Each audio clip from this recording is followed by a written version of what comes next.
billahi minasyaitonir rajim. Bismillahirrahmanirrahim. Alhamdulillahirabbil alamin wassalatu wassalamu ala asyrofil anbiya'i wal mursalin wa ala alihi washabbihi ajmain. Alhamdulillah, pertama kali marilah kita memanjat kesyukuran kerana kita masih lagi diberi nikmat oleh Allah untuk kita bernafas pada pagi yang mulia ini.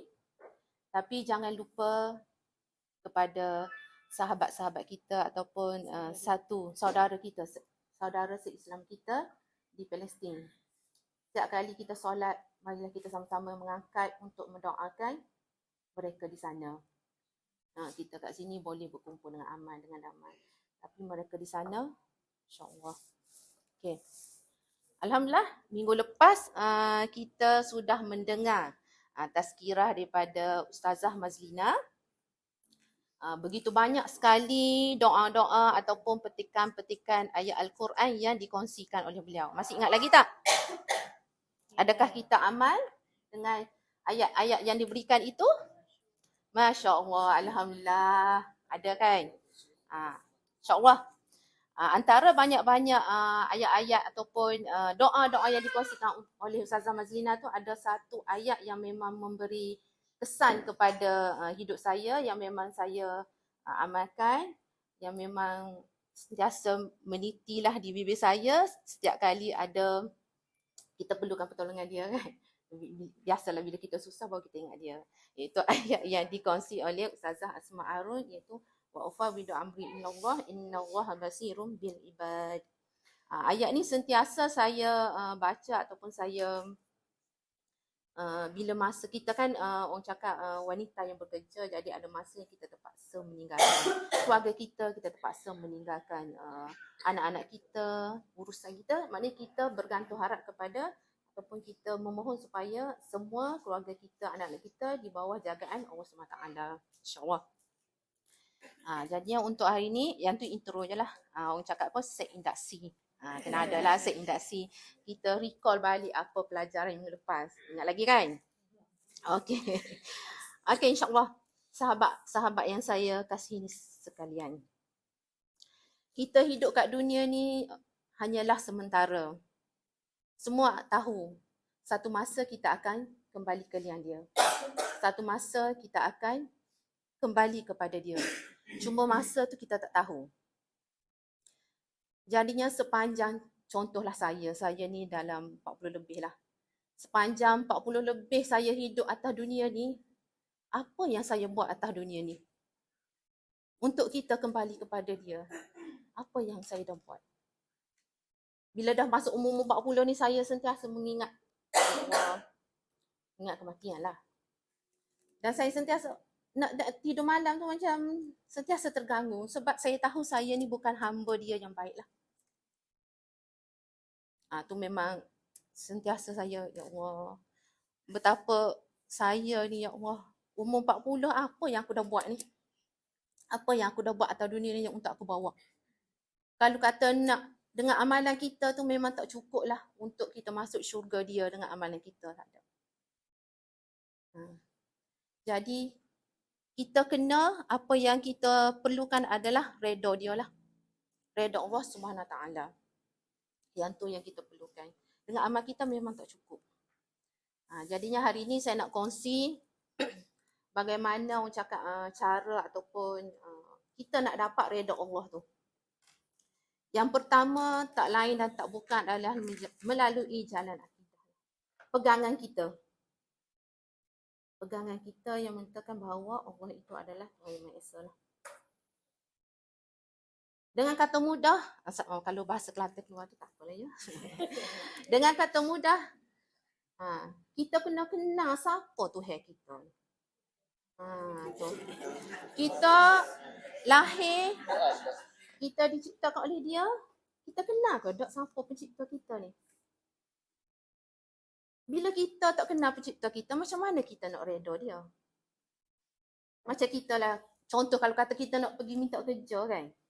Kita nak pergi minta kerja, kita ditanya oleh interviewer, awak datang kerja ni, awak nak mau kerja ni, awak boleh cerita tak, awak kenal tak siapa yang mengasaskan syarikat ni, siapa owner syarikat ni? Kita cakap, Minta maaf lah, saya tak tahu siapa. Ha. Of course, awal-awal lagi kita reject calon tu. Betul tak? Sama lah. Sama macam kita sebagai hamba dia tapi kita tak kenal pun dia. Tapi kita nak reda dia. Macam mana tu? Bila kita kenal Allah kita akan datang satu rasa kita malu. Datang rasa kita takut.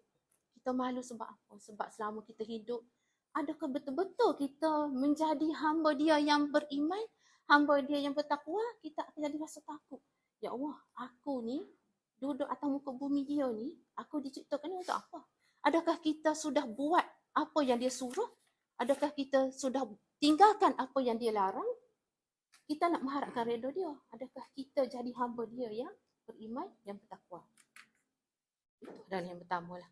Kita nak redha dia, kita kena kenal siapa dulu dia. Siapa dulu pencipta kita tu, Allah SWT tu. Itu adalah yang pertama lah. Yang kedua, kita nak redha dia melalui amalan lah. Amalan kita. Saya tak nak sentuhlah amalan-amalan yang khusus. Sebab kalau amalan yang khusus tu memang kita wajib buat dah. Kita puasa, kita solat, kita berzakat apa semua ni amalan-amalan yang memang kita buat semata-mata kita nak dapat redha Allah dalam amalan yang umum lah. Contoh satu amalan yang kita lihat amalan ni ringan. Tetapi Masya Allah dia punya pahala dia punya orang cakap kelebihan dia adalah sangat besar. Dan amalan ini lebih mulia daripada kita sedekah mata-mata. Semua ustaz-ustaz tahu ni kan. Ustaz-ustaz lagi hebat daripada saya. Apa amalan tu? Amalan yang ringan tapi kita kena perlu istiqamah untuk mensaliminya. Zikir. Masya Allah, terima kasih. Zikir. Zikir tu benda yang senang. Subhanallah, Alhamdulillah, Allah Akbar. Tapi kalau kita tak lazimi, kita tak istiqamah, boleh tak kita buat? Ini adalah salah satu amalan yang diredai oleh Allah. Maknanya kita kena, walaupun dia ringan, kita kena istiqamah, kita kena buat. Saya dengar satu daripada ceramah Ustaz Azhar lah. Dia cakap, lepas kita solat, kita zikir. Subhanallah 33 kali. Alhamdulillah 33 kali. Allah Akbar 33 kali. Dan akhir kita tambah satu lagi apa?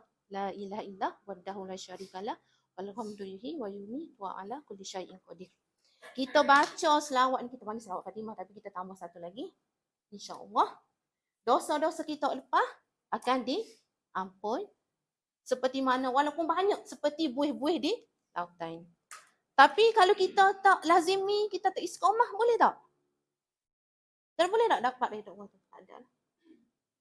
Jadi kat sini kita kena sentiasa lazimi, kita sentiasa istiqamah untuk mendapat redha Allah. Walaupun amalan tu ringan, tapi kalau kita tak istiqamah, kita tak dapat juga redha dia. Itu adalah yang kedua. Yang ketiga, sahabat-sahabat sekalian, yang ketiga adalah melalui muamalah. Pergaulan kita sehari-hari. Tak kira lah dengan kawan-kawan ke, dengan ibu bapa ke, dengan adik-adik kita. Pergaulan melalui kata-kata kita, lisan kita. Kata-kata yang baik, kata-kata yang tidak menyakiti hati orang-orang. Tapi susah. Susah kan kita nak buat. Sebabnya kita ni biasalah manusia kan. Kita suka kepada, bukan, maknanya kita suka kepada mendengar benda-benda yang boleh menjadi orang cakap bahan sembang-sembang sesama kita. Jadinya, kalau kata kita tengok zaman sekarang kan, lisan tu tak semestinya daripada mulut kita. Tetapi kalau kita tengok dalam media sosial, dalam IG, dalam Twitter, dalam Facebook, lisan kita ni diterjemahkan melalui tulisan-tulisan. Astaghfirullahalazim, kalau kita tengok tulisan-tulisan masyarakat sekarang macam mana? Kita pun tahu kan. Lagi-lagi kalau sesuatu benda tu adalah viral. Kalau kita baca komen, macam dialah yang tersakiti kan. Macamlah dia yang hebat sekali. Tu nak katanya. Macam mana kita nak dapat redha Allah? Kalau kita baca, kalau kita tengok masyarakat kita sekarang ni, melalui penulisan dia. Penulisan tu lahir daripada lisan dia lah. Dari kata-kata dia, daripada hati dia, diterjemahkan dalam bentuk tulisan. Ada banyak lagi cara untuk kita meraih redha Allah.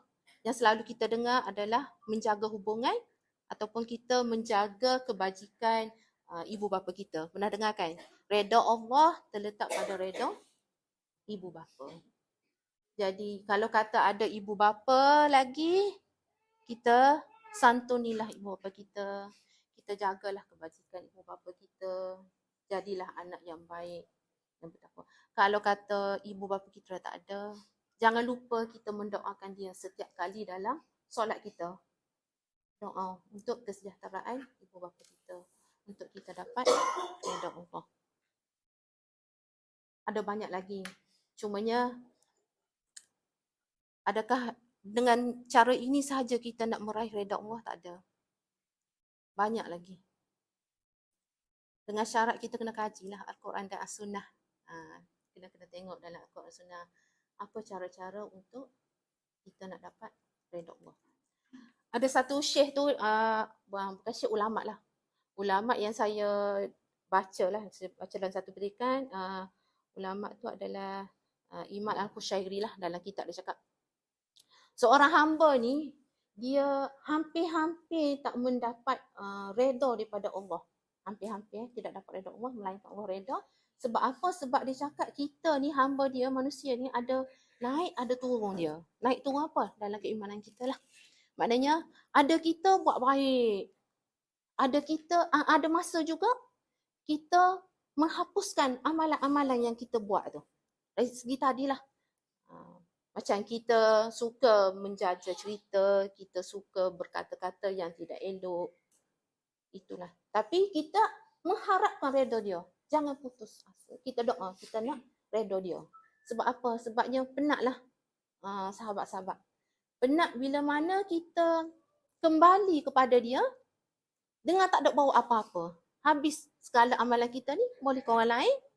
Dan penat juga bila kata kita kembali kepada dia dengan tak mendapat redha dia. Astagfirullah. Kerana kita eloklah benda tu.